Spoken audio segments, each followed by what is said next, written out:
Hello friends, mentor fluent YouTube channel पर युद्ध की साइकोलॉजी पुस्तक के हिंदी ऑडियो बुक समरी में आपका स्वागत है। एपिसोड 19, बाहर के युद्ध भीतर न ले जाएं। युद्ध दो प्रकार के होते हैं। एक युद्ध वह होता है जो आपको अपने स्वयं से लड़ना होता है। यह युद्ध आपकी आदतों, आपके विचारों तथा आपके चाहों से लेकर इमोशन तक किसी भी चीज़ से हो सकती है। और इसमें महत्वपूर्ण बात यह है कि ऐसे सारे युद्ध आपको हर हाल में अपने भीतर ही लड़ने पड़ते हैं। स्वयं से लड़ाई किसी मैदान में नहीं हो सकती है। स्वयं से लड़े जाने वाले सारे युद्ध टाइम यानी अपने मन में ही लड़ने पड़ते हैं। यहाँ सबको यह समझना ज़रूरी है कि यह भीतर युद्ध लड़ना बड़ा थकाने वाला होता है। कई बार तो यह पूरी जीवन ऊर्जा खा जाता है। अतः हर एक को चाहिए कि स्वयं से कम युद्ध लड़े। चाहे तो इस हेतु श्रेष्ठ साइको स्पिरिचुअल किताबें पढ़े। यह ज़रूरी इसलिए है क्योंकि एक हद से ज़्यादा जब मनुष्य स्वयं से संघर्ष करता है तो वह पूरी तरह से खत्म हो जाता है। हालांकि यह किताब स्वयं पर विजय कैसे पाना उस पर नहीं है, फिर भी जितना आवश्यक था उतना इशारा मैंने कर दिया। सो यह तय समझो कि स्वयं से जितने कम युद्ध लड़ोगे उतने सुखी रहोगे। स्वयं से एक हद से ज़्यादा लड़ोगे तो बाहर के युद्ध लड़ने लायक ही नहीं बचोगे। खैर, स्वयं से युद्ध पर तो आप लगाम कसीस लेंगे। सो अब हम बात उन युद्धों की करते हैं जो हमें बाहर लड़ने होते हैं। फाइनेंशियल, पारिवारिक, कानूनी से लेकर सामाजिक तक के न जाने कितने प्रकार के युद्ध हैं जो हमें बाहर लड़ने होते हैं।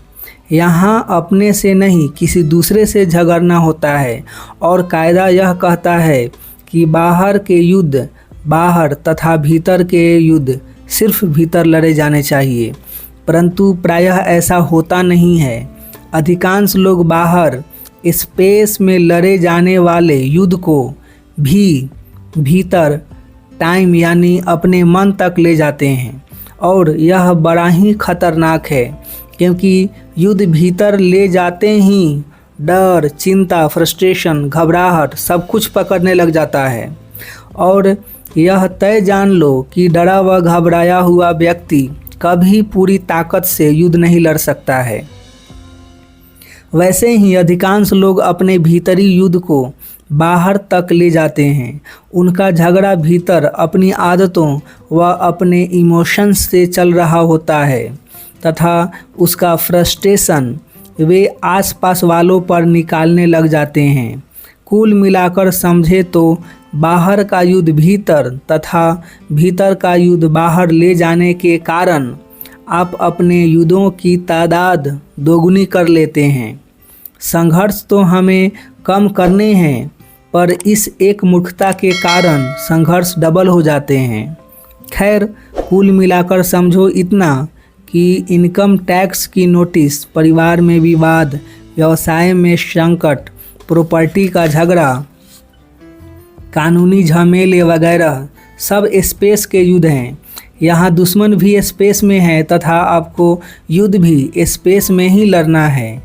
और जब युद्ध लड़ना ही स्पेस में है तो फिर उसे टाइम यानी मन तक ले जाने की आवश्यकता ही क्या है। फिर भी अधिकांश लोग इन सारे युद्धों को भीतर ले जाते हैं। इन युद्धों का पूरा दर्द बेवजह भीतर झेलते रहते हैं, वह भी इस कदर कि फिर वे जहाँ जाते हैं इस युद्ध को साथ में लेकर जाते हैं। उनके नींद व सपने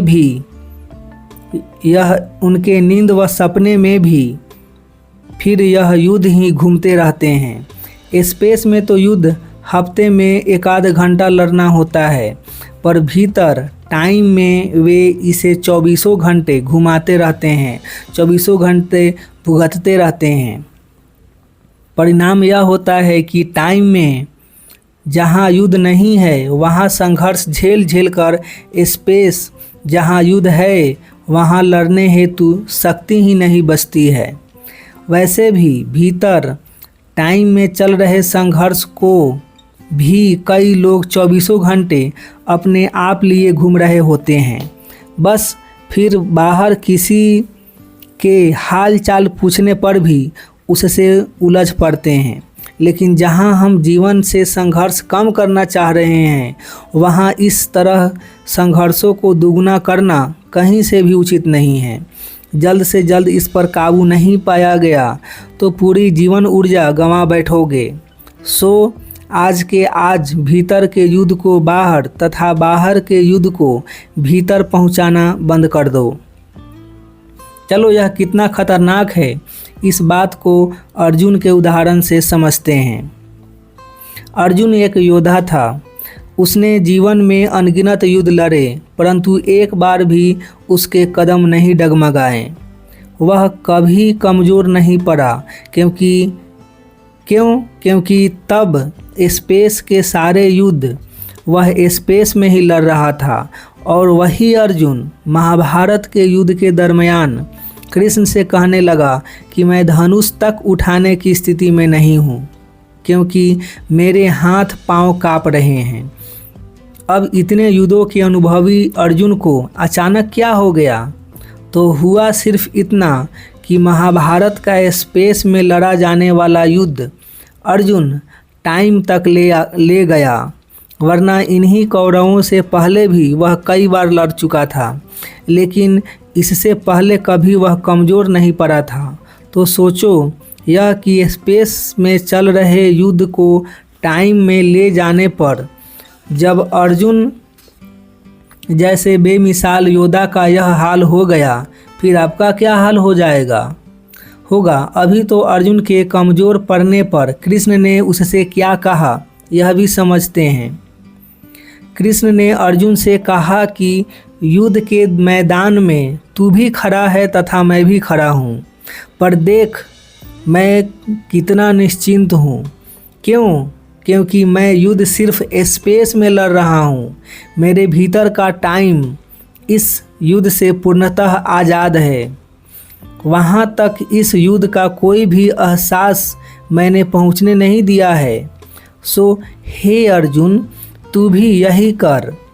तू यह समझ कि स्पेस का युद्ध स्पेस तक ही सीमित रह जाए तो वह रास हो जाता है, और मेरे लिए यह युद्ध एक रास ही है, क्योंकि महाभारत का पूरा युद्ध मैं स्पेस में ही लड़ रहा हूँ।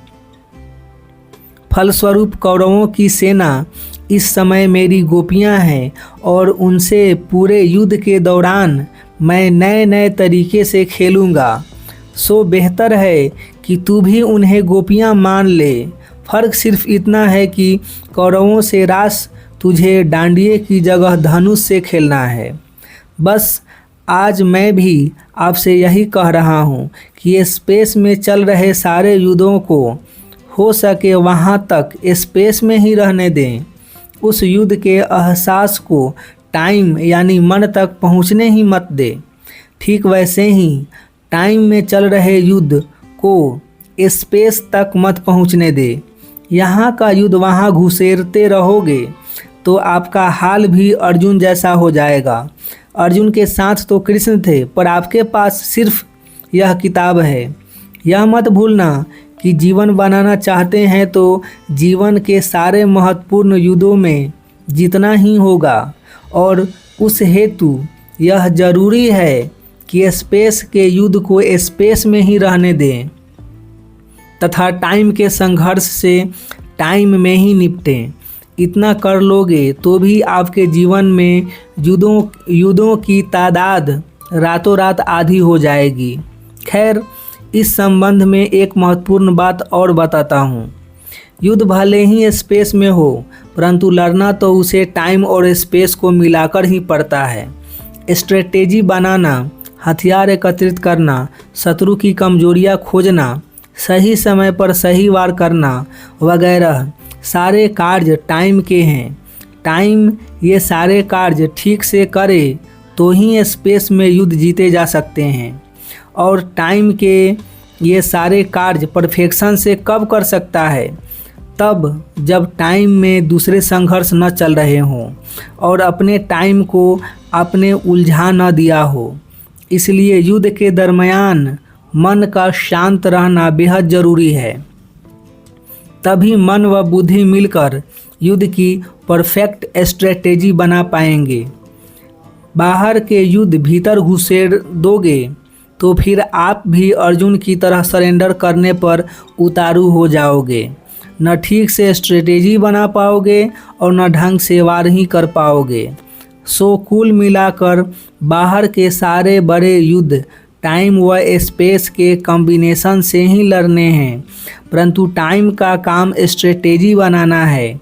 उन युद्धों को भीतर झेलना टाइम का काम कतई नहीं है। इस एक बात का ख्याल रख लोगे तो आप हमेशा दुश्मन से 1000 कदम आगे रहोगे और मुझे यकीन है कि जीवन के बड़े युद्ध जीतने हेतु इतना तो आप कर ही लेंगे। मिलेंगे नेक्स्ट वीडियो में, नेक्स्ट एपिसोड में। तब तक अपना ढेर सारा ख्याल रखिए, लाइफ को एंजॉय कीजिए, मस्त रहिए। आपका कीमती समय देने के लिए आपको बहुत बहुत धन्यवाद।